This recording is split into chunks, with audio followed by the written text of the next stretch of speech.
Hello guys, welcome back to my channel. ఎలా ఉన్నారు అందరూ? మనకి సర్ది దగ్గు వచ్చినప్పుడు మన తాతలు నానమ్మలు మేజర్గా మనకి ఇచ్చే ఇంగ్రీడియంట్ మిరియాలు. సో ఆ మిరియాలతో ఒక రెసిపీ. ముందుగా ఇంగ్రీడియంట్స్ తీసుకుందాము. యాజ్ పర్ 2 సర్వింగ్స్ నేను ఇక్కడ తీసుకున్నాను ఇంగ్రీడియంట్స్ని. మిరియాలు 2 టేబుల్ స్పూన్స్ ఆఫ్ మిరియాలు, 2 టేబుల్ స్పూన్స్ ఆఫ్ శనగపప్పు, 2 టేబుల్ స్పూన్స్ ఆఫ్ మినప్పప్పు. ఇక్కడ నేను స్ప్లిటెడ్ మినపప్పు తీసుకున్నాను. యూ కెన్ టేక్ ఓల్ మినపప్పు ఆల్సో. రా రైస్, ధనియాలు, కందిపప్పు, ఎల్జీ ఇంగువ, సరిపడా ఉప్పు, జీలకర్ర, ఆవాలు, పసుపు. ఫస్ట్ మనం సాంబార్కి అయితే పేస్ట్ చేసేసుకుందాము. దానికోసం ఒక 3 to 4 table spoons of oil వేసుకుందాం.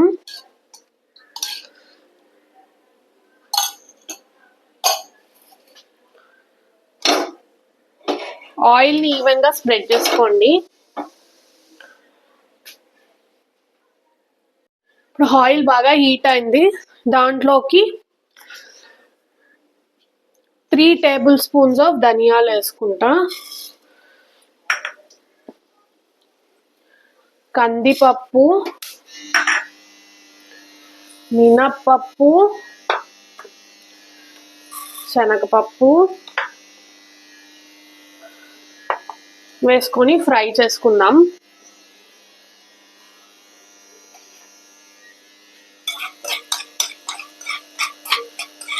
ఒక 2 to 3 మినిట్స్ ఇట్లా బాగా అరోమా వచ్చే వరకు ఫ్రై చేసుకుందాం. ఒక 2 to 3 మినిట్స్ తర్వాత ఇలా ఫ్రై అయింది. ఫ్రై అయిన దాంట్లోకి ఒక 2 టేబుల్ స్పూన్స్ ఆఫ్ రైస్, రా రైస్ వేసుకుంటున్నాను. దాన్ని ఒక 2 to 3 మినిట్స్ ఫ్రై చేసుకోండి. ఫ్రై అనేది సిమ్లో పెట్టుకొని ఫ్రై చేసుకోవాలి, లేకపోతే దినుసులు అనేవి మాడిపోతాయి.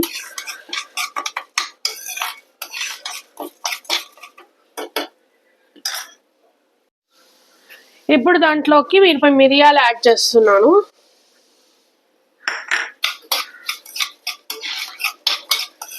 మిరియాలు యాడ్ చేసినాక జస్ట్ 1 మినిట్ ఫ్రై చేసేసి స్టవ్ ఆఫ్ చేసేయండి. ఈ మిక్స్చర్ని కూల్ చేసుకొని ఇప్పుడు గ్రైండ్ చేయాలి. మిక్స్చర్ అనేది కూల్ అవుతుంది. అంతలోపు బౌల్లోకి స్మాల్ సైజ్ చింతపండు తీసుకొని దాంట్లోకి వాటర్ యాడ్ చేసుకొని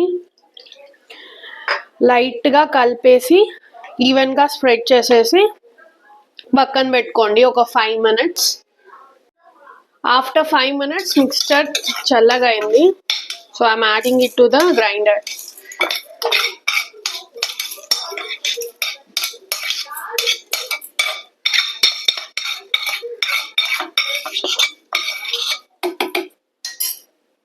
ఈ రెసిపీలో మేజర్గా మనకి పేస్ట్ కావాలి. So I'm adding a little amount of water.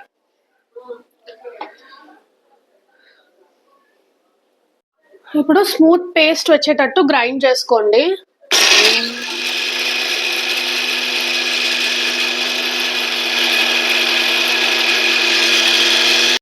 చూడండి, పేస్ట్ని ఇలా చట్నీ కన్సిస్టెంట్లో గ్రైండ్ చేసుకోవాలి. చాలా స్మూత్గా రావాలి. నెక్స్ట్ ప్రాసెస్, స్టవ్ పైన ప్యాన్ పెట్టుకోండి. ప్యాన్లోకి 3 table spoons of oil add చేసుకోండి. ఈ రెసిపీకి ఆయిల్ కొంచెం ఎక్కువ వేసుకున్నా ఏం కాదు. ఇప్పుడు ఆయిల్ బాగా హీట్ అయింది. దాంట్లోకి 1/2 టేబుల్ స్పూన్ జీలకర్ర, 1/2 టేబుల్ స్పూన్ ఆవాలు, పసుపు, కొంచెం అంత ఇంగువ వేసుకొని కలుపుకోండి. ఒక 1 మినిట్ అట్లా సాల్ట్ చేసుకొని చేసి పెట్టుకున్న పేస్ట్ని యాడ్ చేస్తుంది.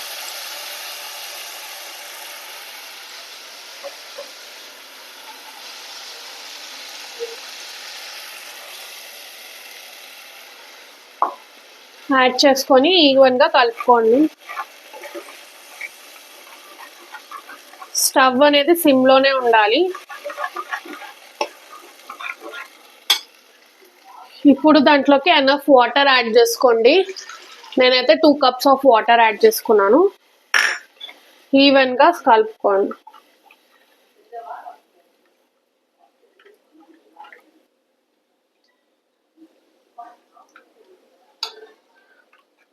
లమ్స్ లేకుండా బాగా కలుపుకోండి.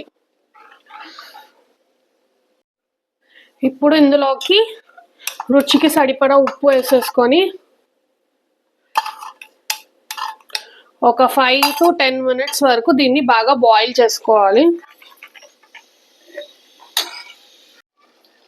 So after 10 minutes add tamarind juice into it.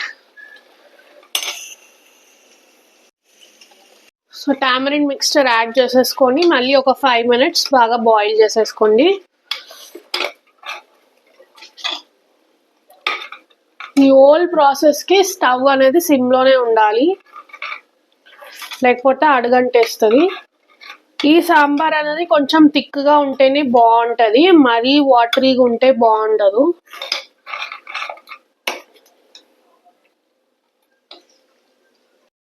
అంతే అండి, ఎంతో రుచికరమైన పెప్పర్ సాంబార్ రెడీ అయిపోయింది. సర్వ్ చేసుకుందాం రండి. అంతే అండి, వేడి వేడి పెప్పర్ సాంబార్ అనేది రెడీ అయిపోయింది. మీరు ఇంట్లో ట్రై చేసి ఎలా ఉందో కామెంట్ సెక్షన్లో మెన్షన్ చేయండి. ఇది వేడి వేడి రైస్తో తింటే సర్ది దగ్గు అన్నీ ఇట్టే మాయమైపోతాయి. అంతే అండి, మరి ఈ రోజుకి ఉంటాను. Please subscribe to my channel. Bell icon ని క్లిక్ చేసుకొని పెట్టుకోండి, so that upcoming videos miss కాకుండా ఉంటాయి. Thank you. బాయ్.